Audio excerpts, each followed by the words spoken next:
বন্ধুরা, ইতিমধ্যেই 2025 সাল শুরু হয়ে গেছে এবং মহাকাশ প্রেমীদের জন্য এই বছরটা কিন্তু দুর্দান্ত হতে চলেছে। কারণ এই বছরে আমরা এমন অনেক অ্যাস্ট্রোনমিক্যাল ইভেন্ট দেখতে পাবো যেগুলো আমরা বিগত 10 বছরেও দেখিনি।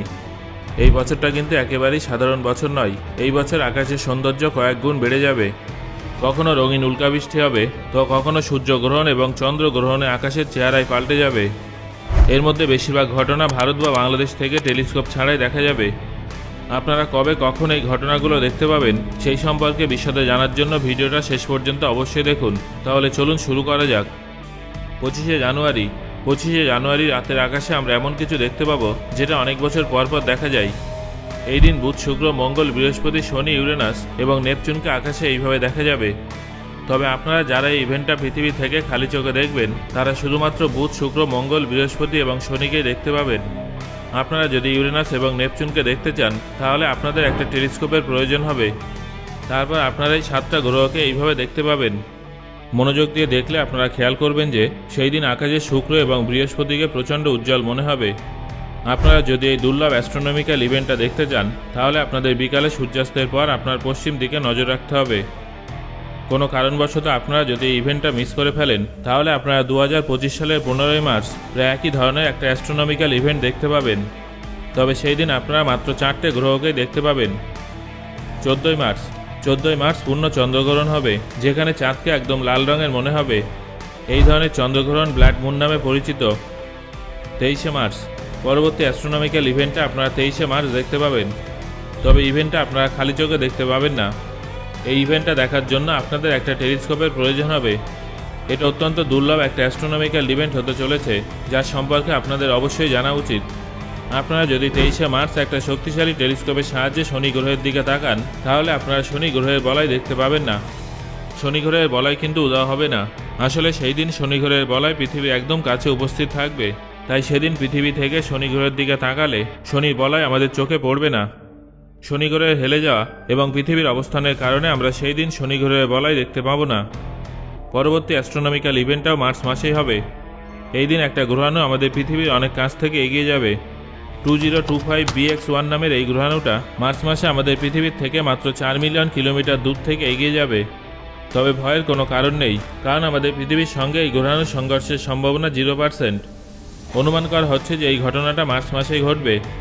তবে গ্রহাণুটা আকারের দিক থেকে অনেক ছোট, যার ফলে আকাশে দেখতে পাওয়া প্রায় অসম্ভব। 29শে মার্চ আংশিক সূর্যগ্রহণ হবে, যেখানে সূর্যের কিছু অংশ চাঁদের পিছনে ঢাকা থাকবে। 15 থেকে 29 এপ্রিল বন্ধুরা, পরবর্তী অ্যাস্ট্রোনমিক্যাল ইভেন্ট হলো একটা সুন্দর উল্কাবৃষ্টি। এই উল্কাবৃষ্টির বিশেষত্ব হলো এই ঘটনাটা আমরা ভারত বা বাংলাদেশ থেকেও দেখতে পারবো। তবে তার জন্য পরিষ্কার এবং অন্ধকার আকাশের প্রয়োজন হবে। এই ইভেন্টটা 15 থেকে 29 এপ্রিলের মধ্যে হবে। তবে 22 থেকে 23 এপ্রিলের মধ্যে উল্কাবৃষ্টি তার চূড়ান্ত পর্যায়ে থাকবে এবং সেই সময় আপনারা আকাশের দিকে তাকালে অপূর্ব সুন্দর দৃশ্য উপভোগ করতে পারবেন। তাই 22 এবং 23 এপ্রিল আপনারা উত্তর দিকের আকাশ দেখতে ভুলবেন না। অনুমান অনুযায়ী ওই দিন আমরা আকাশে প্রত্যেক ঘন্টায় 100টার বেশি উল্কা দেখতে পাবো। আপনারা যদি ইভেন্টটা মিস করে ফেলেন তাহলে পুনরায় ইভেন্টটা আবার 2042 সালে দেখতে পাবেন। যদিও এর মাঝে ছোটোখাটো কিছু উল্কা বৃষ্টি আপনারা দেখতে পাবেন, তবে সেইগুলো ইভেন্টটার মতো এত স্পেশাল হবে না। 6 এবং 7ই মে এই 2 দিন অ্যাকোয়ারিডস মিটিওর শাওয়ার হবে। 31শে মে পরবর্তী অ্যাস্ট্রোনমিক্যাল ইভেন্টে 31শে মে সকালে দেখা যাবে। সেই দিন যদি আকাশের পশ্চিম দিকে তাকান তাহলে আপনারা শুক্র গ্রহকে দেখতে পাবেন। তবে ইন্টারেস্টিং বিষয়টা হলো ওই দিন সকালেও আপনারা শুক্র গ্রহকে এত উজ্জ্বল অবস্থায় দেখবেন যে যেমনটা রাতের আকাশেও দেখা যায় না। সারা বছরের মধ্যে সেই দিন শুক্র গ্রহকে সবথেকে উজ্জ্বল অবস্থায় দেখা যাবে। জুলাই মাস এই মাসে একটা শক্তিশালী সৌরঝড় আমাদের পৃথিবীর সঙ্গে ধাক্কা খাবে। যদিও এর আগে অনেক সৌরঝড় আমাদের পৃথিবীর সঙ্গে ধাক্কা খেয়েছে, কিন্তু সেই সব সৌরঝড় খুব বেশি প্রভাবশালী ছিল না। আসলে এই ধরনের ছোটোখাটো সৌরঝড়কে আমাদের পৃথিবীর ম্যাগনেটিক ফিল্ড সামলে নেয়। কিন্তু জুলাই মাসে যে সৌরঝড়টা হতে চলেছে সেটা আমাদের পৃথিবীর উপরে মারাত্মক প্রভাব বিস্তার করবে বলে অনুমান করা হচ্ছে। নাসার তরফে জানানো হয়েছে যে জুলাই মাসে হতে চলা এই সৌরঝড় তার চূড়ান্ত পর্যায়ে থাকবে এবং সূর্য থেকে একটা শক্তিশালী সৌরশিখা রিলিজ হয়ে আমাদের পৃথিবীকে হিট করতে পারে, যার ফলে একাধিক কমিউনিকেশন সিস্টেম খারাপ হয়ে যেতে পারে। আপনারা যদি ভেবে থাকেন যে এই সৌরঝড় আমাদের পৃথিবীর সঙ্গে ধাক্কা খেলে আমাদের পৃথিবী তছনছ হয়ে যাবে, তাহলে কিন্তু আপনারা ভুল ভাবছেন। এমন কিছুই হবে না। তবে হ্যাঁ, এর ফলে কিছু ইলেকট্রিক্যাল জিনিস খারাপ হয়ে যেতে পারে, যেমন স্যাটেলাইট। তবে বিজ্ঞানীদের কাছে এর সমাধানও আছে। যদি একটা শক্তিশালী সৌরশিখা আমাদের পৃথিবীর সঙ্গে ধাক্কা খায়, তাহলে সম্পূর্ণ পৃথিবীতে আমরা হয়তো অরোরা লাইট দেখতে পাবো। 12 থেকে 13 আগস্ট।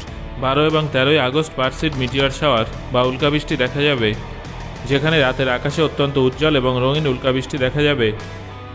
7 এবং 8ই সেপ্টেম্বর। পরবর্তী অ্যাস্ট্রোনমিক্যাল ইভেন্টটা 7 অথবা 8ই সেপ্টেম্বর দেখা যাবে। এই দিন পূর্ণ চন্দ্রগ্রহণ হবে। আপনারা যারা জানেন না যে পূর্ণ চন্দ্রগ্রহণ কিভাবে হয়, তাদের জানিয়ে রাখি যে পৃথিবীর ছায়ার কারণে যখন সূর্যের আলো চাঁদে পৌঁছতে পারে না, তখন চন্দ্রগ্রহণ হয়।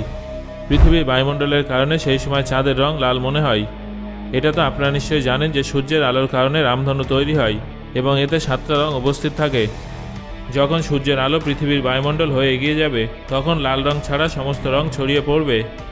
লাল রং অপরিবর্তিত থেকে চাঁদের পৃষ্ঠে পড়বে, যার ফলে পূর্ণ চন্দ্রগ্রহণের সময় চাঁদকে লাল রঙের মনে হয়। এই ইভেন্টটা ভারত এবং বাংলাদেশ সহ আরও অনেক দেশে দেখা যাবে। 7 অথবা 8ই সেপ্টেম্বর বিকেল 5টা থেকে 7টা পর্যন্ত আকাশে লাল রঙের চাঁদ দেখা যাবে। যদি আপনার শহরে খুব বেশি দূষণ না থাকে এবং সেখানকার আকাশ পরিষ্কার থাকে, তাহলে আপনারা এই দৃশ্যটা উপভোগ করতে পারবেন। 21শে সেপ্টেম্বর। 21শে সেপ্টেম্বর পুনরায় আংশিক সূর্যগ্রহণ হবে, যেটা নির্দিষ্ট কিছু এলাকা থেকেই দেখা যাবে। এই দিন শনি গ্রহ পৃথিবীর সবথেকে কাছে অবস্থান করবে, যার ফলে রাতের বেলায় বেশ কিছু জায়গা থেকে শনি গ্রহের বলয় দেখা যাবে। 7ই অক্টোবর। 7ই অক্টোবর ড্রাকনিডস মিটিয়র শাওয়ার হবে। 21 থেকে 22শে অক্টোবর। 21 থেকে 22শে অক্টোবর অরিয়নিড মিটিয়র শাওয়ার দেখা যাবে। 17ই নভেম্বর। পরবর্তী অ্যাস্ট্রোনমিক্যাল ইভেন্টটা হলো লিওনিড মিটিয়র শাওয়ার, যেটা আপনারা 17ই নভেম্বর দেখতে পাবেন। এই উল্কা বৃষ্টিটা প্রত্যেক বছর নভেম্বর মাসে দেখা যায়। তবে 2025 সালের এই উল্কা বৃষ্টিটা একটু স্পেশাল হবে, কারণ সেই দিন আকাশে চাঁদের আলো অনেক কম থাকবে, যার ফলে অন্ধকার অনেক বেশি হবে। আশা করা হচ্ছে যে সেই দিন আমরা প্রত্যেকে ঘন্টায় 20 থেকে 30টা উল্কা আকাশে দেখতে পাবো। এই ইভেন্টটা ভারত এবং বাংলাদেশ থেকে রাত প্রায় 11টা থেকে সকাল 3টে পর্যন্ত দেখা যাবে। আপনি যদি অ্যাস্ট্রোনমিক্যাল ইভেন্টটা দেখতে চান, তাহলে আপনাকে এমন জায়গায় যেতে হবে যেখানে লাইট পলিউশন অনেক কম থাকবে, অর্থাৎ শহর থেকে অনেকটাই দূরে থাকতে হবে। 4ঠা ডিসেম্বর। বন্ধুরা, পরবর্তী অ্যাস্ট্রোনমিক্যাল ইভেন্টটা 4ঠা ডিসেম্বর দেখা যাবে। এই দিনে চাঁদের আকার অন্য দিনের তুলনায় অনেকটাই বড় বলে মনে হবে। 13 এবং 14ই ডিসেম্বর। এরপর 13 থেকে 14ই ডিসেম্বর দীর্ঘ প্রতীক্ষিত জেমিনিড মিটিয়র শাওয়ার দেখা যাবে, যেখানে প্রত্যেক ঘন্টায় 120টারও বেশি রঙিন উল্কা দেখা যাবে। 21 এবং 22শে ডিসেম্বর। বছরের প্রায় শেষে 21 থেকে 22শে ডিসেম্বর উর্সিড মিটিয়র শাওয়ার দেখা যাবে, যেটা একটা ছোট উল্কাবৃষ্টি। তবে এটা বছরের শেষে নিজের রঙিন উল্কার সাহায্যে আকাশের সৌন্দর্য কয়েক গুণ বাড়িয়ে তুলবে। সো বন্ধুরা, আজকের এই ভিডিওতে আলোচিত ইভেন্টগুলোর মধ্যে কোন কোন মহাকাশীয় ঘটনাগুলো আপনি দেখবেন, সেগুলো অবশ্যই আমাকে কমেন্ট করে জানান। ধন্যবাদ।